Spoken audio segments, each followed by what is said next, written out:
너무나도 은혜롭고 귀한 찬양 감사드립니다. 복된 주일을 맞아서 오늘 또 주님 앞에 예배자로 나오신 우리 성도님들을 예수님의 이름으로 환영하고 축복합니다. 지난 한 주간도 살아오신다고 너무너무 수고 많으셨습니다. 우리 환한 얼굴로 앞뒤 좌우에 계신 분들 보시면서 이렇게 한번 인사 나누시면 좋겠습니다. 정말 잘 나오셨습니다. 우리 함께 은혜 받읍시다. 우리 한 번 더 인사하실 때 우리 숨겨두셨던 축복의 쌍권총 꺼내셔서 옆에 분들 보시면서 이렇게 한 번 더 인사하겠습니다. 예수님 안에서 갈수록 더더 잘 되시기를 축복합니다.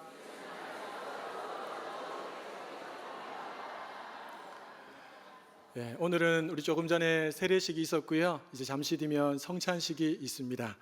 그래서 오늘은 세례에 대한 말씀을 좀 짧게 나누려고 합니다. 여러분, 세례는 이제 한자어인데 씻을 세와 예식 예로 되어 있습니다. 죄를 씻는 거룩한 예식이라는 의미죠. 그러니까 이 세례는 죄인들이 받는 것입니다. 죄인이 아니라고 생각하는 사람은 절대로 받을 수가 없습니다. 자, 그런데 문제가 하나 있습니다. 죄가 없으셨던 우리 예수님께서 이 세례를 받으셨다는 것입니다. 여러분, 죄가 없으신 예수님께서 왜 스스로 이 물세례를 받으신 것일까요? 친히 그것을 몸소 행하심으로 이 세례가 얼마나 중요한 예식인지, 또 이 세례 안에 하나님의 얼마나 놀라운 축복의 은혜가 담겨 있는지를 우리에게 보여주시기 위함인 줄로 믿습니다. 자, 오늘 함께 말씀을 살피면서 이미 세례를 받으신 분들은 내가 이 복스러운 은혜 안에 거하고 있다는 사실을 한번 더 확인하시고, 또 이 세례가 얼마나 중요한지를 다시 한번 더 마음에 새길 수 있는 시간 되시기를 소원합니다. 그리고 아직 세례를 받지 못하신 분들이 계시다면 말씀을 듣는 중에 우리 성령님께서 세례 받을 수 있도록 그 마음에 감동을 주시기를 예수님의 이름으로 축복합니다. 자, 우리 예수님이 받으신 세례는 어떤 의미가 있을까요? 우리 짧게 한 3가지 정도만 살펴보도록 하겠습니다. 첫째로 화면을 보시면서 읽겠습니다. 하나님의 뜻에 순종한다는 의미입니다. 예수님께서 말씀하신 15절 말씀도 함께 읽어보겠습니다. 이제 허락하라. 우리가 이와 같이 하여 모든 의를 이루는 것이 합당하니라. 여러분, 여기 보면 의라고 하는 단어가 나옵니다. 이 단어의 뜻은 하나님의 뜻, 하나님의 계획으로 우리가 달리 표현할 수가 있습니다. 그러니까 예수님께서 세례를 받으신 이유는 명확합니다. 하나님의 모든 뜻과 계획을 이루시기 위해서 친히 죄 없으신 예수님께서 세례를 받으신 것입니다. 이를 위해 예수님은 친히 죄인들의 무리에 들어가셨고 죄인들과 똑같이 세례를 받으셨습니다. 여러분, 모든 사람들이 손가락질하는 죄인들 안에 내가 있는 것 자체가 불편하지 않습니까?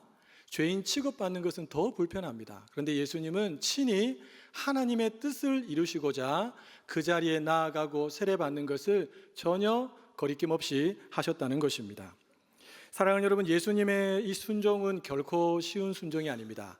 나를 낮출 수 있어야 할 수 있는 순종이고, 내가 죄인이라는 사실을 인정해야지만 할 수 있는 순종이고, 나를 죽여야지만 할 수 있는 순종이 바로 이 예수님의 순종입니다. 그러니까 하나님에 대한 절대적인 신뢰와 또 하나님 앞에서 나는 보잘것없는 죄인이라고 하는 이 겸손함의 마음이 있는 사람이 오늘처럼 세례를 받을 수 있다는 것입니다. 우리가 세례받는 것도 이와 마찬가지입니다. 여러분, 우리는 예수님하고 다르게 본성상 죄인입니다. 그럼에도 불구하고 사람들이 나를 향해서 죄인이라고 손가락질하면 굉장히 불편해합니다. 죄인인데. 자, 그런데 보십시오. 하나님과 사람들 앞에서 자신의 죄인됨을 인정합니다. 그리고 세례를 받습니다. 여러분, 이것은 성령께서 하시는 역사인 줄로 믿습니다. 내가 하나님 앞에 사람들 앞에서 죄인입니다 라고 고백할 수 있는 것은 정말 아무나 할 수 있는 일이 아니라는 것이죠. 겸손히 하나님의 뜻에 순종하는 것, 이것이 바로 세례임을 꼭 기억할 수 있기를 바랍니다. 초등학교 1학년 아이가 학교 갈 준비를 다 마치고 집을 나서려고 하는데 어머니가 아이를 부릅니다. 얘야 우산 챙겨가야지. 이 아이가 바깥을 이렇게 보고 있으니까 날씨가 너무 좋은 거예요. 여러분이라면 어떻게 하시겠습니까? 두 가지 선택의 갈림길이 있습니다. 하나는 어머니의 말씀을 무시하고 그냥 냅다 학교로 달려갑니다. 두 번째는 그래도 어머니가 나에게 너무 좋으신 분이니까 잘 지금 믿기지 않지만 어머니의 말씀에 순종해서 우산을 받아서 조금 불편하긴 하지만 울산을 들고 학교로 갑니다. 여러분들이라면 몇 번을 선택하시겠습니까? 예. 오늘 2부 예배, 우리 세대 통합 예배 때 아이들에게 물어보니까 애들이 다 2번이라고 이야기하더라고요.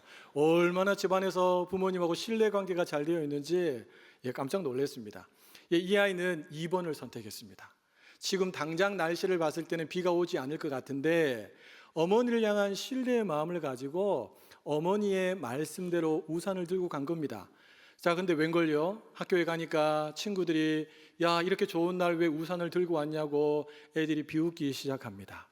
학교 수업이 다 마치고 이제 하교해야 되는데 갑자기 하늘에서 검은 구름이 몰려오면서 천둥 번개가 치고 소낙비가 쏟아집니다.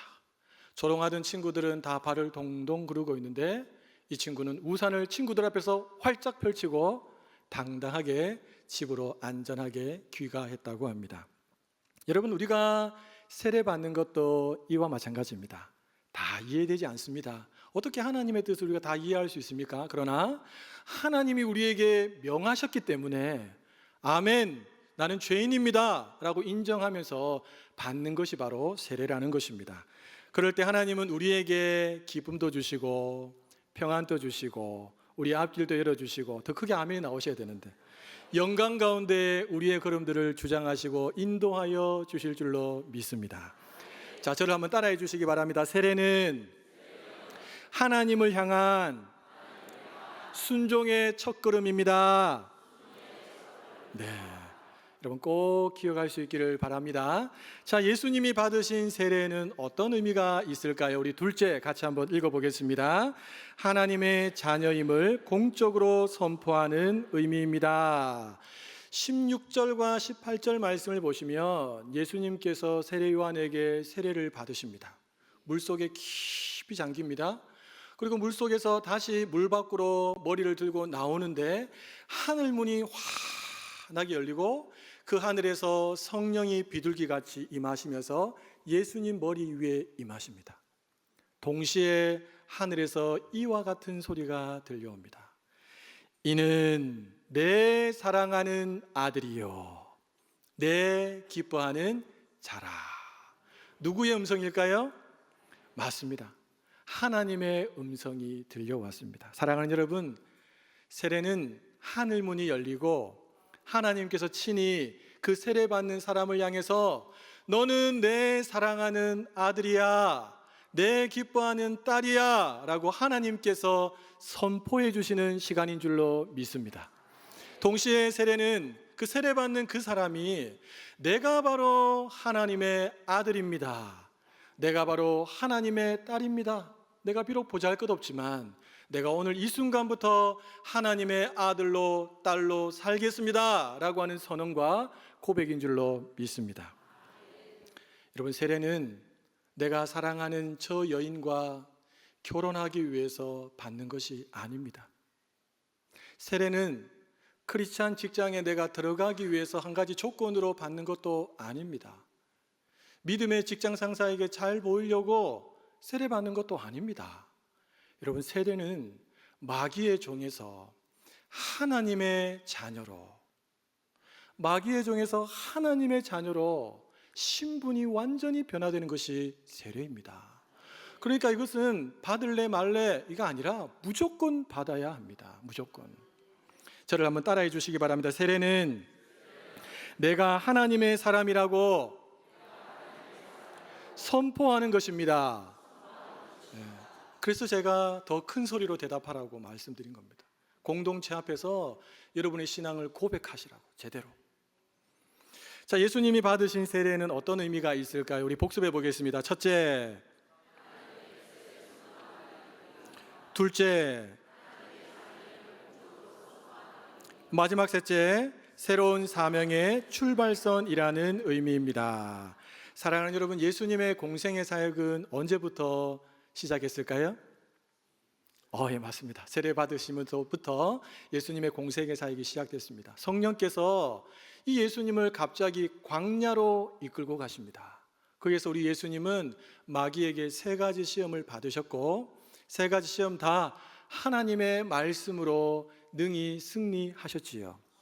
그리고 예수님은 이스라엘 이곳저곳을 다니시면서 가르치시고 전파하시고 고치시는 그리스도의 사역을 본격적으로 감당하셨습니다. 그 출발점이 무엇이라고요? 세례였습니다. 이처럼 여러분, 세례는 신앙의 끝이 아닙니다. 죽을 때쯤 받아야지, 아닙니다. 세례는 신앙의 시작입니다. 믿음의 경주를 시작하는 출발선에 서는 것입니다. 여러분, 마라토너들이 피땀 흘려서 수개월 동안 훈련을 하고 마침내 경기 당일날 그 출발선 앞에 서는 것과 같은 것이 바로 세례라는 것입니다.